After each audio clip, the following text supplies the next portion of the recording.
Political news, sports news, crime news કે તમારા રાજ્યના સમાચાર, હવે દરેક ખબર પર રહેશે અમારી નજર. ગુજરાતનો સર્વશ્રેષ્ઠ ન્યૂઝ ચેનલ. અંબાજી તરફ પગપાળા જતા પદયાત્રિકોની સેવા માટે પત્રકાર એકતા પરિષદ પાટણ જિલ્લા સેવા સમિતિ દ્વારા માનવતાભર્યું સેવા કાર્ય હાથ ધરવામાં આવ્યું છે. પદયાત્રિકોને માર્ગમાં આરોગ્યલક્ષી મુશ્કેલી ન પડે તે હેતુથી વિનામૂલ્યે દવા વિતરણ, માલિશ તેમજ પાટાપિંડી સારવારનું આયોજન કરવામાં આવ્યું છે. આ સેવા કેમ્પનું આયોજન તારીખ 21/9/2026ના રોજ સવારે 9:30 કલાકે કરવામાં આવશે. પદયાત્રિકોને થાક, પગમાં દુખાવા, નાની મોટી ઈજા સહિતની તકલીફોમાં પ્રાથમિક સારવાર મળી રહે તે માટે આ સેવા કેમ્પ કરવામાં આવશે.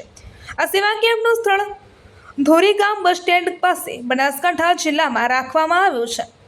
પત્રકાર એકતા પરિષદ પાટણ જિલ્લા સેવા સમિતિ દ્વારા પદયાત્રિકોની સેવા માટે કરવામાં આવેલા આ પ્રયાસને સેવાભાવી કાર્ય તરીકે આવકારવામાં આવી રહ્યું છે. સમિતિ દ્વારા અંબાજી જતા પદયાત્રિકોને વિનામૂલ્યે આરોગ્ય સેવા કેમ્પનો લાભ લેવા અનુરોધ કરવામાં આવ્યો છે. રિપોર્ટર જય કિશન પટેલ.